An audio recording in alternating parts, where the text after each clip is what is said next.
আর এই দুজন ছাড়া অন্তত আমাদের বাঙালিদের কোনো উপায় নেই। আর কারো কাছে আমাদের আশ্রয়ের সম্ভাবনা নেই। এই দুজন আমাদের পথ দেখিয়ে চলেছেন এবং আগামী আমার তো মনে হয় যতদিন আমরা আছি, বাঙালি আছে, পৃথিবী আছে, রবীন্দ্রনাথ এবং নজরুল আমাদের বাঙালি সত্তা সুন্দর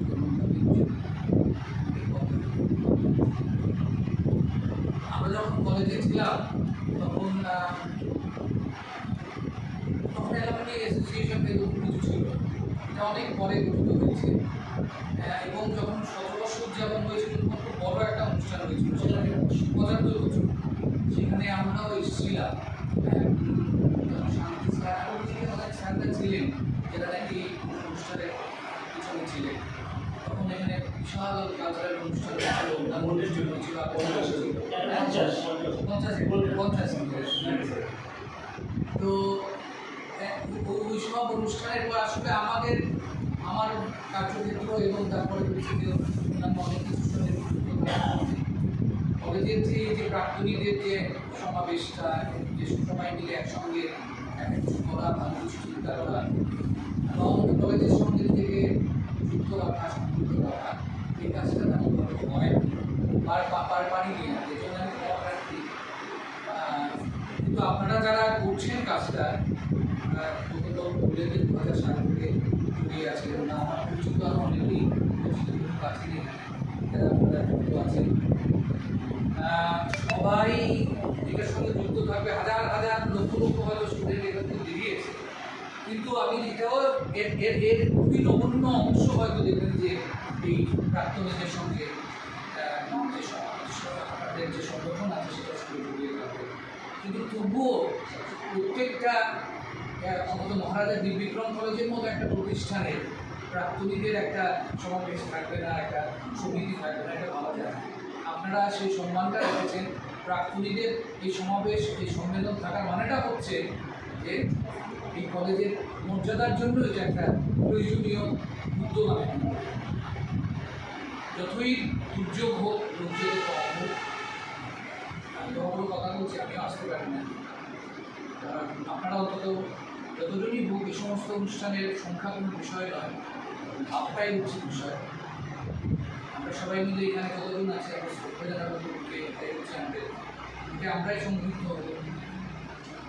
সুতরাং আমি আপনাদের যারা নাকি কর্মকর্তারা রয়েছেন বা যারা এসেছেন সবাইকে অন্তঃস্থল থেকে আমি শ্রদ্ধা জানাচ্ছি, প্রণাম জানাচ্ছি, নমস্কার জানাচ্ছি।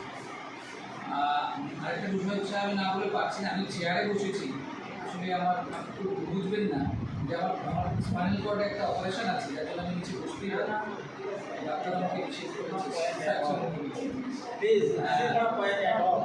তো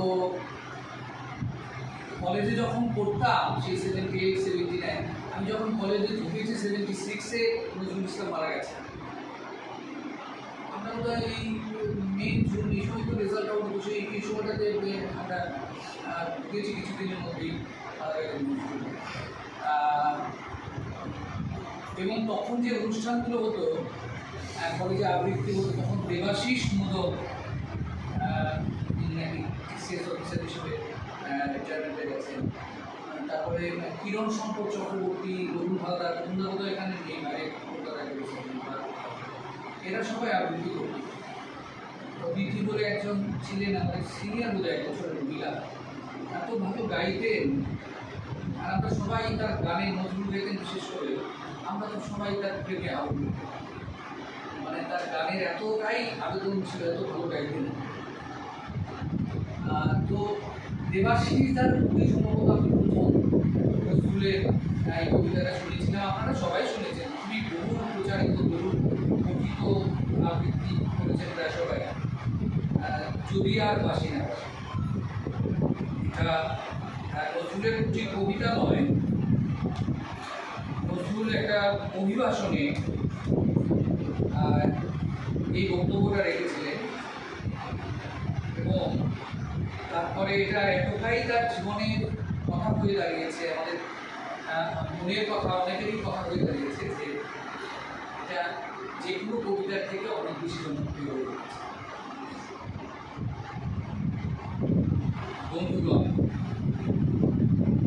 আপনারা যে সৌগাত আজ আমার হাতে তুলে দিলেন, আমি তা মাথায় আমার সকল তৈমন প্রাণ আজ বিনার মতো বেজে উঠছে এবং তাতে শুধু একটি মাত্র সুরই হয়ে উঠছে, আমি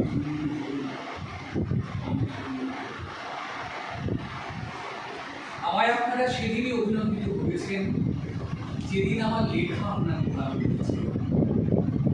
বিংশ শতাব্দীর অসম্ভবের সম্ভাবনার যুগে আমি জন্মগ্রহণ করেছিলাম, তাই সেনাদলের উচ্চবাদকের একজন আমি। এই আমার সবচেয়ে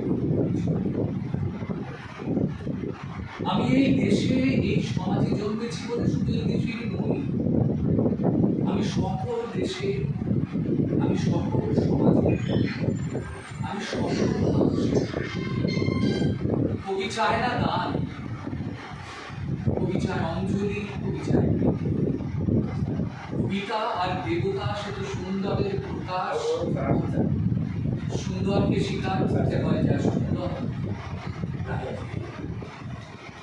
তবু বলছি, আমি শুধু সুন্দরের হাতে বিনা পায়ে পদ্ম ফুল দেখিনি, তার চোখে চোখ ভরা জল দেখেছি।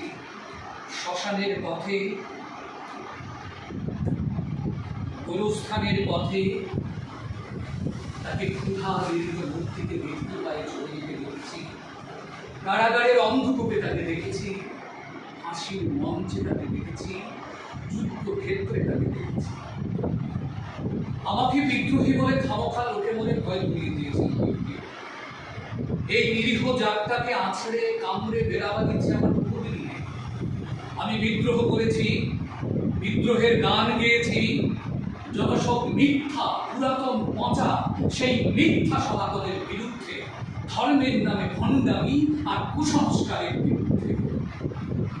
কেউ বলেন আমার বাড়ি ছোট, আবার কেউ বলেন কাফে। আমি শুধু হিন্দু মুসলমানকে এক জায়গায় এনে হ্যান্ডশেক করাবার চেষ্টা করছিলাম, গালাগালিকে বলাবলি করার চেষ্টা করছিলাম। আমার সে হাতে হাত মেলানো যদি হাতাহাতি হচ্ছে অসুবিধা হয়ে থাকে, কারণ একজনের হাতে আছে লাঠি, আরেকজনের আস্তি আছে ছবি। হিন্দু মুসলমানের দিন রাত হানাহানি, জাতিতে জাতিতে বিদ্বেষ, যুদ্ধ। মানুষের জীবনের একদিকে কঠোর দারিদ্র, অভাব, অন্যদিকে লোভী অসুরের যক্ষের ব্যাংকে